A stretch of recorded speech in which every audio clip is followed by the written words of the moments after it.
السلام علیکم پیارے دوستو، ایسے ہی سچے قصے سننے کے لیے ہمارے چینل کو ضرور سبسکرائب کریں۔ بسم اللہ الرحمن الرحیم۔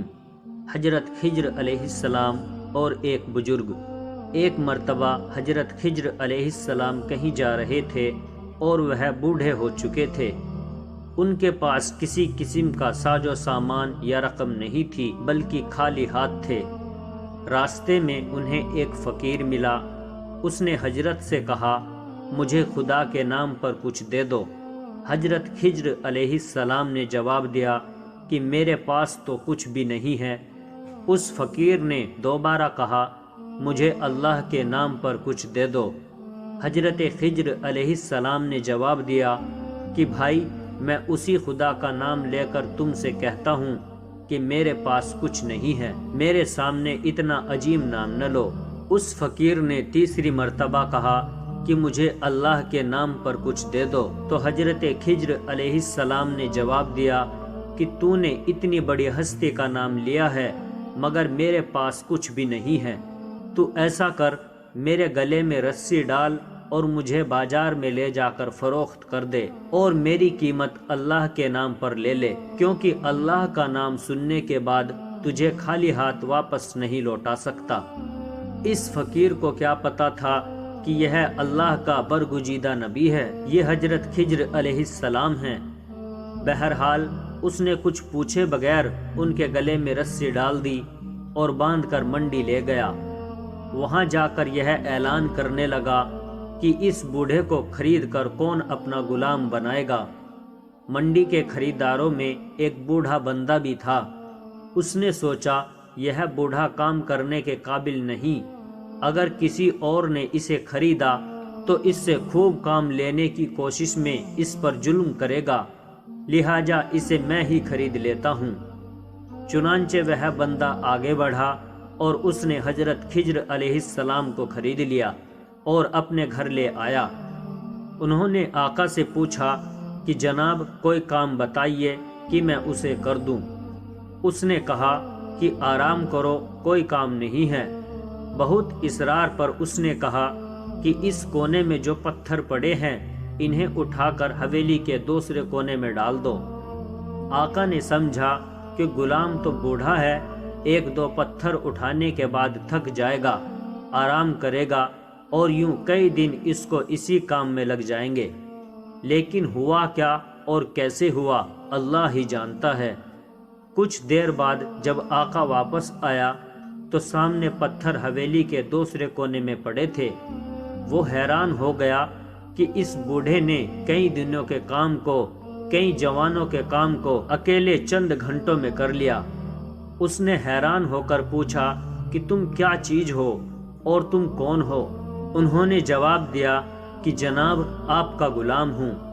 کافی دنوں کے بعد بوڑھے آقا نے کہا، یہ دیوار بہت پرانی اور بوشیدہ ہو چکی ہے، اس کو گرا کر نئی دیوار بنا دو۔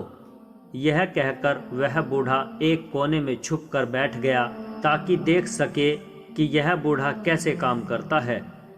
چنانچہ حضرت خضر علیہ السلام نے پرانی دیوار گرا دی، گارا بنایا، اور پھر ایک پتھر کو گارا لگا کر دیوار بنانے کے لیے رکھا۔ یوں پتھروں کو اشارہ کیا تو پتھر ترتیب سے دیوار پر لگنا شروع ہو گئے، اور دیکھتے ہی دیکھتے دیوار کھڑی ہو گئی۔ بوڑھا مالک دوڑ کر آیا۔ اس نے پوچھا کہ آپ کون ہیں؟ انہوں نے کہا، میں آپ کا غلام ہوں۔ اس بوڑھے آقا نے کہا، خدا کے لیے آپ مجھے بتائیے کہ آپ کون ہیں؟ حضرت خضر علیہ السلام نے جواب دیا کہ میں بالکل آپ کو نہ بتاتا، آپ نے خدا کا نام لیا ہے، اس لیے اس عظیم ہستی کے نام کی وجہ سے بتاتا ہوں کہ میں حضرت خضر ہوں۔ وہ بوڑھا ڈر گیا، کہنے لگا، آپ اللہ کے پیغمبر ہیں، مجھ سے گستاخی ہو گئی، بس آپ آزاد ہیں۔ ایک مرتبہ سلطان محمود غزنوی دربار میں بیٹھے تھے۔ دربار میں ہزاروں افراد شریک تھے، جن میں اولیاء، کتب اور علماء بھی شامل تھے۔ سلطان محمود غزنوی نے سب کو مخاطب کر کے کہا، کیا کوئی شخص مجھے حضرت خضر علیہ السلام کی زیارت کرا سکتا ہے؟ سب خاموش رہے۔ دربار میں بیٹھا ایک غریب دیہاتی کھڑا ہوا اور کہا، میں زیارت کرا سکتا ہوں مگر میری کچھ شرطیں ہیں۔ سلطان محمود غزنوی نے شرط پوچھی تو کہنے لگا، مجھے 6 ماہ دریا کے کنارے چلہ کاٹنا ہوگا، لیکن میں ایک غریب آدمی ہوں، میرے گھر کا خرچہ آپ کو اٹھانا ہوگا۔ سلطان نے شرط منظور کر لی اور اس شخص کو چلہ کے لیے بھیج دیا اور گھر کا خرچہ بادشاہ کے ذمے ہو گیا۔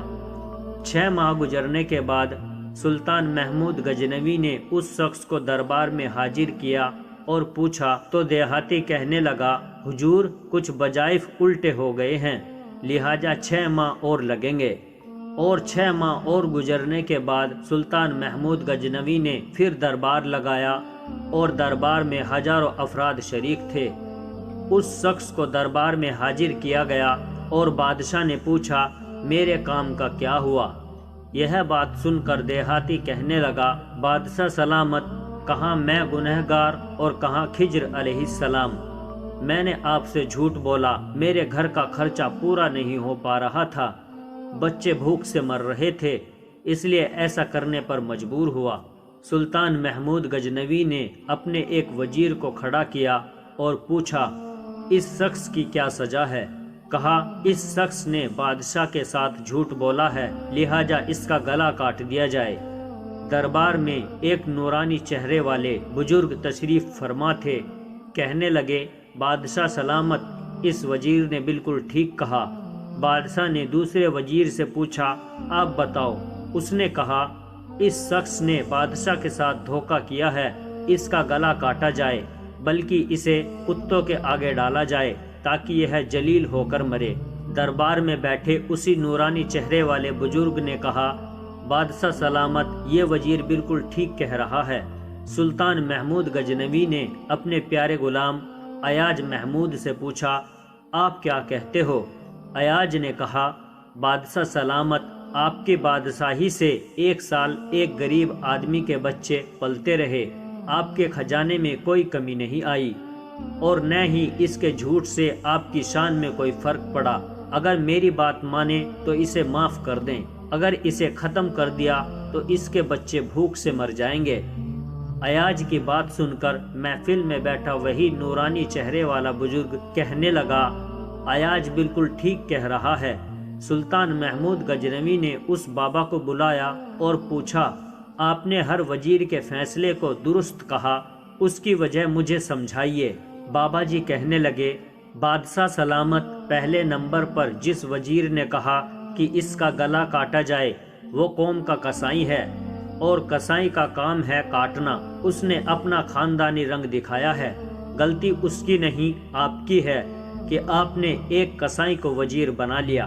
دوسرا، جس نے کہا کہ اسے کتوں کے آگے ڈالا جائے، اس وزیر کا باپ بادشاہوں کے کتے نہلایا کرتا تھا، کتوں سے شکار کھیلتا تھا، تو اس نے اپنے خاندان کا تعارف کرایا۔ آپ کی غلطی ہے کہ آپ نے ایسے شخص کو وزارت دی، جہاں ایسے وزیر ہوں گے وہاں لوگوں نے بھوک سے ہی مرنا ہے۔ اور تیسرا، ایاز نے جو فیصلہ کیا تو سلطان محمود سنو، ایاز سید زادہ ہے، سید کی شان یہ ہے کہ سید اپنا سارا خاندان کربلا میں ذبح کر دیتا ہے مگر بدلہ لینے کا کبھی نہیں سوچتا۔ سلطان محمود غزنوی اپنے تخت سے کھڑے ہو جاتے ہیں اور ایاز کو مخاطب کر کے کہتے ہیں، ایاز، تم نے آج تک مجھے کیوں نہیں بتایا کہ تم سید ہو؟ ایاز کہتا ہے، آج تک کسی کو اس بات کا علم نہ تھا کہ ایاز سید ہے، لیکن آج بابا جی نے میرا راز کھولا، آج میں بھی راز کھول دیتا ہوں۔ سنو بادشاہ سلامت اور درباریوں، یہ بابا کوئی عام ہستی نہیں، یہی حضرت خضر علیہ السلام ہے۔ اللہ تعالی ہم سب کو اپنے پاک نبی کی زیارت نصیب فرمائے، آمین۔ پیارے دوستو، ویڈیو اگر اچھی لگی ہو تو ویڈیو کو لائک اور شیئر کریں، اور ہمارے چینل کو ضرور سبسکرائب کریں، اور جاتے جاتے ہمیں اپنا ایک پیارا سا کمنٹ ضرور کر دیں۔ السلام علیکم ورحمۃ اللہ وبرکاتہ۔